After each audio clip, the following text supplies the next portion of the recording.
अब यहाँ पर हमारे पास दो फिगर्स दी हुई हैं और पहली फिगर हमारी एक यूनिट सर्कल है, जिसका मतलब इसका रेडियस 1 है इस सर्कल का, और यहाँ पर हमें एक एंगल थीटा दिया हुआ है और इसकी जो टर्मिनल रे है ये जिस पॉइंट को कट करती है सर्कल पे उसके कोऑर्डिनेट्स हैं एक्स और वाई। तो ये तो मेरी पहली फिगर है।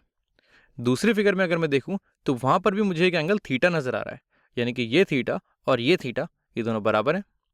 और ये एक राइट ट्राइंगल दिया हुआ है मुझे, क्योंकि यहाँ पर मुझे एक एंगल 90 डिग्री दिख रहा है।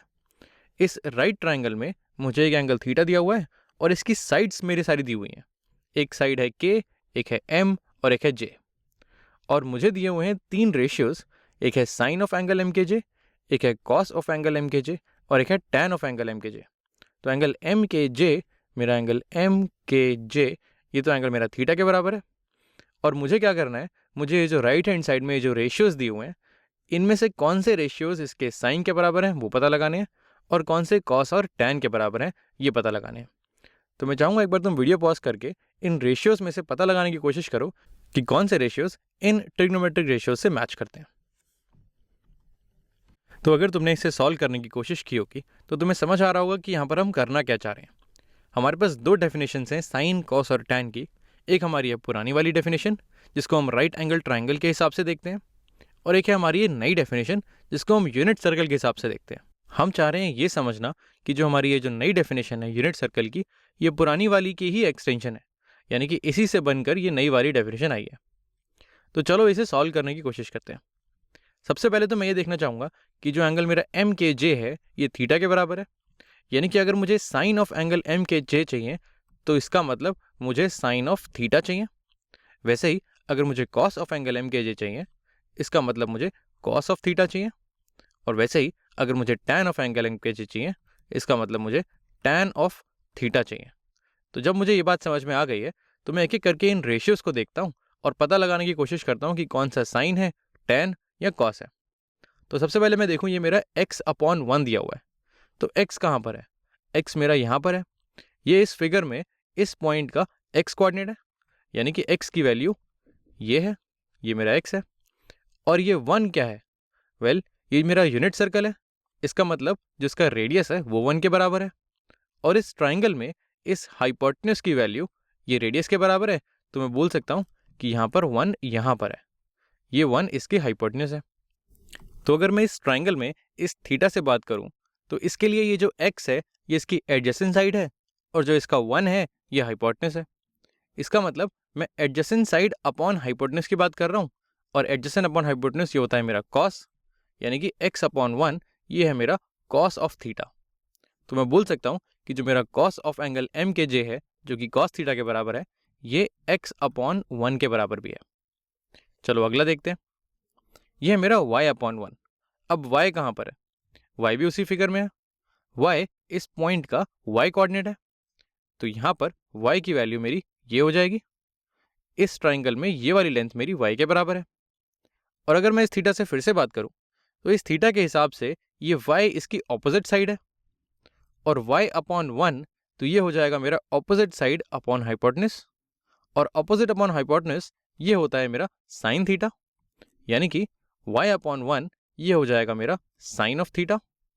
तो यानी कि साइन ऑफ एंगल एम के जे जो साइन थीटा के बराबर है ये बराबर हो जाएगा y/1 के।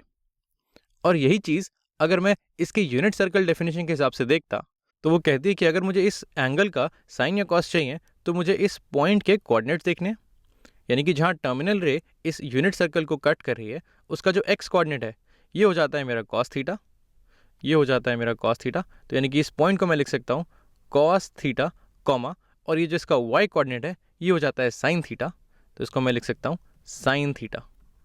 यानी कि अगर मुझे इस पॉइंट के कोऑर्डिनेट्स पता है तो मैं डायरेक्टली बोल सकता हूँ कि इसका कॉस थीटा एक्स के बराबर है। यहाँ हम देख सकते हैं कि इसका कॉस थीटा एक्स के बराबर है, और इसका साइन थीटा वाई के बराबर है। यहाँ हम देख सकते हैं कि इसका साइन थीटा वाई के बराबर है। तो चलो अब आगे बढ़ते हैं।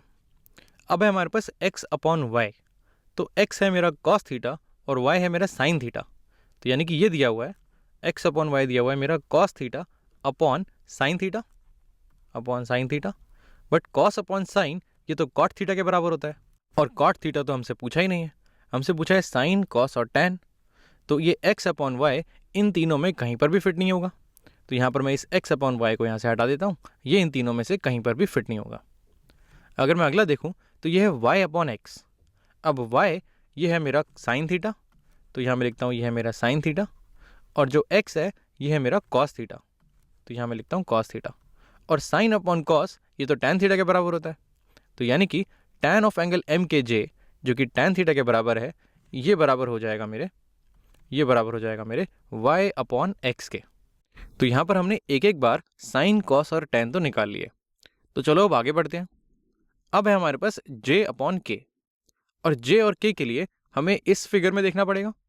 इस राइट एंगल ट्राइंगल में j यहाँ पर है और k यहाँ पर है, लेकिन ये इस थीटा के लिए क्या है?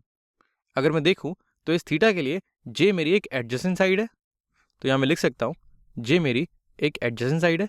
मैं दूसरे पेन से लिखता हूँ j है मेरी एडजेसेंट साइड, और इस थीटा के लिए ये k मेरी ऑपोजिट साइड है, तो यहाँ मैं लिखता हूँ ये मेरी ऑपोजिट साइड है। और m जो कि इस ट्राइंगल की सबसे लंबी साइड है, जो इस 90 डिग्री के सामने बनी हुई है, ये मेरी हाइपोटेन्यूस है। तो अब मुझे पता है इस थीटा के लिए ये k, j और m क्या है। तो यहाँ पर मैं j अपॉन k अगर लिखने की कोशिश करूँ तो j है मेरी एडजेसेंट साइड, यहाँ मैं लिख सकता हूँ j है ये मेरी एडजेसेंट साइड है, और k मेरी ऑपोजिट साइड है। तो अगर मैं एडजेसेंट अपॉन ऑपोजिट निकालना चाहूँ तो ये तो मेरा कॉट थीटा होता है, और इस रेशियो की ज़रूरत मुझे है नहीं। यहाँ पर मुझसे सिर्फ साइन कॉस और टैन पूछा गया है, तो यहाँ पर मुझे j अपॉन के को हटा देना है यहाँ से। अगर मैं अगला देखूँ तो ये है k अपॉन जे। k है मेरी ऑपोजिट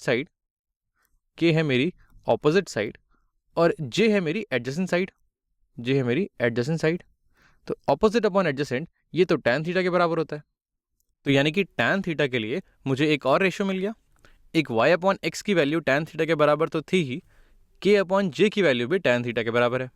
तो यहाँ मैं लिखता हूँ टैन थीटा की वैल्यू y अपॉन एक्स तो है ही, ये k अपॉन जे के बराबर भी है। तो चलो अब आगे देखते हैं। अब है मेरे पास m अपॉन जे। m है मेरा हाइपोटेन्यूस, और j है मेरा एडजेसेंट। लेकिन हाइपोटेन्यूस अपॉन एडजेसेंट ये तो सीकेंट थीटा के बराबर होता है, जो कि 1 अपॉन कॉस थीटा होता है, लेकिन सीकेंट थीटा मुझसे पूछा ही नहीं है, तो इस m अपॉन जे को भी मुझे यहाँ से हटाना पड़ेगा। फिर आता है मेरे पास j अपॉन m, जो कि m अपॉन जे का जस्ट उल्टा है, यानी कि ये लिखा हुआ है j अपॉन m लिखा हुआ है मेरा एडजेसेंट अपॉन हाइपोटेन्यूस, और एडजेसेंट अपॉन हाइपोटेन्यूस ये होता है मेरा कॉस थीटा। तो कॉस थीटा की मुझे एक और रेशियो मिल गई, एक तो x अपॉन 1 थी ही, एक j अपॉन m, ये भी कॉस थीटा के बराबर है, j अपॉन m। और अगर हम लास्ट वाला देखें तो यह है k अपॉन m। k है मेरा ऑपोजिट, तो यहाँ मैं लिखता हूँ ऑपोजिट, और m है मेरा हाइपोटेन्यूस, तो यहाँ मैं नीचे लिखता हूँ हाइपोटेन्यूस। और ऑपोजिट अपॉन हाइपोटेन्यूस ये होता है मेरा साइन थीटा। तो यहाँ पर मुझे साइन थीटा के लिए भी एक नया रेशियो मिल गया, जो है k अपॉन m। तो ये मैं बोल सकता हूँ ये k अपॉन m के बराबर भी है। और अब हम यहाँ पर रुक सकते हैं, क्योंकि मेरे हिसाब से एक वीडियो के लिए इतने सारे रेशियोज काफ़ी होंगे।